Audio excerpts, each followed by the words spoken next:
a very poignant and amusing story from about 10, 15 years ago to do with taking down the Christmas decorations. I had a very old friend of mine who was, he was about 80 at the time, and he had really bad dementia, bless him. And, he was a close friend of mine. He passed on 10 years ago now, Tony. And he'd had a terrible time. Everything had gone wrong in his life, and he'd kind of lost his business, lost his independence, lost his car, and he became dependent on carers. He couldn't even do his running anymore. And it came to the 6th of January, or thereabouts, on that particular year. And I said to him, "We've got to take these Christmas decorations down now, Tony." Um, oh, he had a great sense of humour.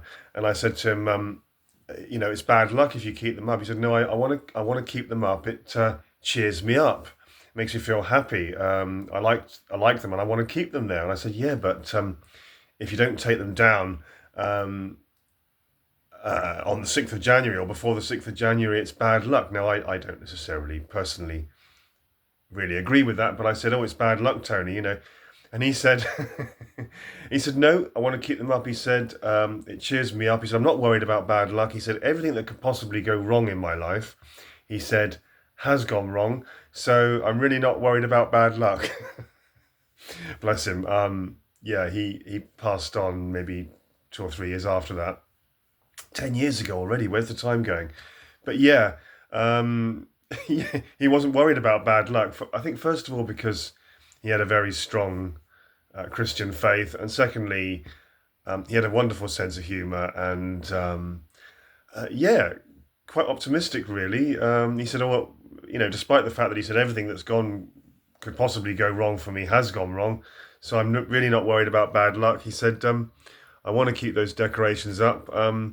They they cheer me up." And do you know, those Christmas decorations stayed up, I think, through the first 6 months of the year. They were still there in the summer. It was really surreal, but he wasn't bothered. It cheered him up, made him feel good. I think they may have stayed up the whole year. I can't remember now. So yeah, there's a story for you about taking the Christmas decorations down, and this concept of bad luck. If you don't take them down by the 6th. I think it depends on how you think. If you think about bad luck and you worry about those things, then you're more likely to attract them. But yeah, bit of a digression there.